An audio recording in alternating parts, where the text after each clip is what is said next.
Tapi Kemenak ini kan juga punya PR baru lagi, terutama kaitannya dengan di daerah yang kaitannya dengan new normal ini tadi. Mengembalikan kondisi bahasanya dengan protokol kesehatan yang dan di Kota Pasuruan ini kan juga banyak pondok pesantren, banyak lembaga pendidikan yang tergabung dengan itu. Nah, yang dibawakan naungan Kemenak. Nah, ini persiapannya dari Kementerian Agama sendiri seperti apa ini Pak Munib? Nanti ini kan sudah ada juklak, juknis atau apa yang di masing-masing ponpes atau apa sudah ada atau belum ini? Nanti jam 11 kami mengundang pihak-pihak terkait, termasuk Dinas Kesehatan, juga Kesos mewakili Pemda, berkumpul di Aula Kemenak, berbicara tentang satu new normal pontren dulu. Kenapa itu? Karena untuk new normal tempat ibadah di Kota Pasuruan no problem sudah jalan, tidak seperti negara lain. Jadi tidak new normal lagi, sudah tidak pernah dilakukan penghentian gitu ya. Sudah normal. Sudah normal sejak dulu. Tinggal begini, saya mohon pengelola, pimpinan takmir masjid musola, tolonglah persiapkan dengan sebaik-baiknya. Jamaah kita kan perlu dilayani, saniternya, kemudian sabun, kemudian air yang mengalir yang cukup di sekitarnya untuk cuci tangan, dan protokol yang lain seperti menggunakan masker, tidak lagi menggelar karpet dan lain sebagainya, serta tetap menunda, tidak bersalaman. Seperti itu sudah sering kita sampaikan dalam setiap. Kami punya penyuluh 32. Ya, kalau pontren, Bang Munib, pontren ini kan otomatis dia akan mengalami protokol kesehatannya ketat. Biasanya kan satu kutaan, satu kamar itu kan jubel, kemudian peralatan akan ditambah dan sebagainya. Ini anggaran Kementerian Pusat ada, Bang Munib itu. Ini terkait dengan sebenarnya tidak hanya new normal di pesantren ya, di madrasah pendidikan pun juga seperti itu. Normal baru nih Pak Munib.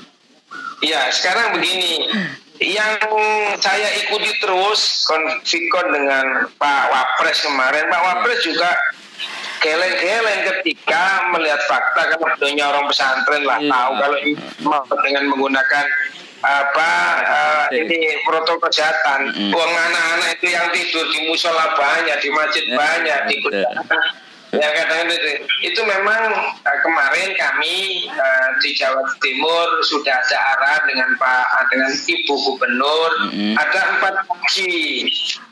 4 opsi itu sudah diviralkan di mana-mana. Di antaranya adalah satu, kedatangan siswa itu sebelum masuk ke pondok harus mengikuti isolasi dulu 14 hari di rumahnya. Dan itu harus diyakinkan para guru memantau. Setelah itu boleh berangkat, tapi bergelombang. Di Kota Pasuruan kita kemarin ada kesepakatan 3 gelombang. Dengan Pondok Salafi itu gelombang 1, 2, 3. Gelombang 1 itu tanggal 13 depan ini, itu dimulai gelombang 1. Itu dilokalisir dari kecamatan mana saja. Dari kecamatan kota ini, kecamatan kabupaten ini, intinya 1000 santri Salafiyah, Gus Idris itu sudah kita berkoordinasi, dan beliau meminta kepada wali kota supaya dibantu tenaga kesehatan untuk membantu proses-proses selama new normal di sana. Kalau karantina, di karantina 14 hari, apakah harus dibuktikan dengan surat keterangan atau apa nanti teknisnya? Kan nggak tahu cukup. Iya, betul. Mereka itu harus membawa surat kesehatan dari kecamatan puskesmas masing-masing minimal begitu. Iya. Minimal ada surat keterangan dari puskesmas atau tempat. Betul. Bahwa YPS itu oke, siap belajar kembali. Karena kalau ini tidak dilakukan secepatnya new normal yang di pondok pesantren itu akan lebih bermasalah. Oh ya, karena memang keluar di tengah-tengah masyarakat juga seperti itu. Kecuali kalau di madrasah sekolah itu Kalau yang di madrasah lingkungan Kemenak itu kami akan punya inisiasi mungkin seminggu 1 kali masuk, tapi itu bergelombang. Misalkan kelas 1 itu A, B, C, D. Nanti berapa kelas, karena kelas yang lainnya itu digunakan untuk protokol kesehatan. Misalkan di kelas itu ada anak 25. 2 kelas berarti kan dibuat 2 kelas. Berarti 25 kelasnya kan kurang di Mbak Munib. Karena begini Mas Cuki dan teman-teman semua pendengar. Saya curhatan dari orang tua tentang kebosanan anak itu yang harus dipikirkan. Betul. Belenger wis ana karena di situ ada psikologi yang belum yang buntu, yang tidak dapat solusi. Kalau rumahnya itu di desa, kalau bisa mungkin main-main ke sawah. Tapi kalau rumahnya itu di perumahan yang wilayah sangat terbatas. Ini yang kita pikirkan.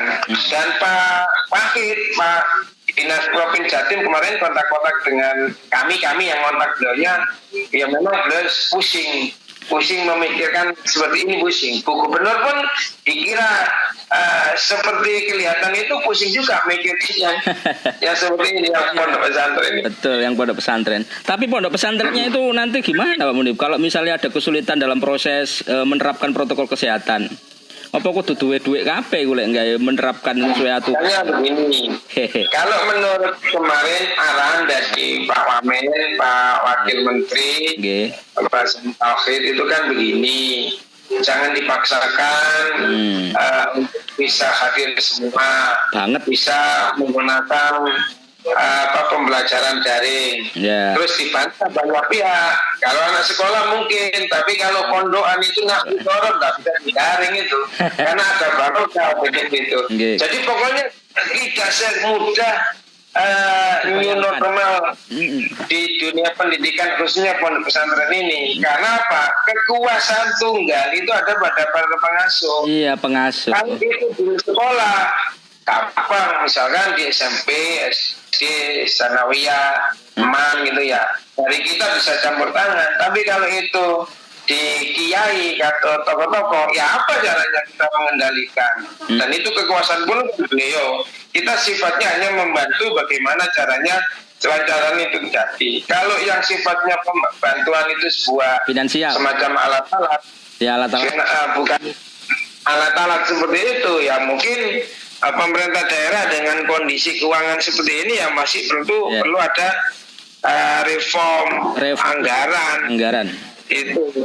Sementara anggaran COVID ini sudah kerepotan untuk bagaimana terus diwujudkan. Pajak sudah ditunda pembayarannya. Yes, pokoknya ayo kembali yang tobat nasional sajalah secepatnya, bahwa corona yang kita nggak tahu rupanya ini lebih jahat daripada yang tidak corona yang masih bisa disapa itu. Itu pendengar dan Mas Yogi. Siap, terima kasih Pak Munib, selamat bertugas, sehat selalu, penting dijaga kesehatannya. Matur nuwun. Saya mohon titip yang terakhir, sekali kalimat yang terakhir kami mohon masyarakat bahwa ini adalah musibah bersama, bukan sendirian, bukan saja seluruh dunia dan se-Indonesia. Kuatkan imunitas iman, imunitas tubuh kita biar virus-virus itu tidak ngerogoti ya tubuh kita, juga tidak merobati keimanan kita, sehingga kita kuat terus dan kita bersabar menghadapi selama ini. Saya kira itu saya sampaikan, ucapan Assalamualaikum warahmatullahi wabarakatuh. Salam matur nuwun. Ya, itu tadi panjang lebar kita mendengarkan pernyataan dari Bapak Abdul Munib. Wah, kayaknya banyak yang sudah kita dapatkan ya, termasuk juga kaitannya dengan new normal yang akan diterapkan ke pesantren juga, karena memang hari ini sudah mulai masuk sekolah lagi nih anak-anak ini. Dan apa ya, kalau memang hari ini sudah mulai dilakukan pembelajaran daring sih, karena kan dulu katanya ada perpanjangan kan ini masa yang belajar lagi.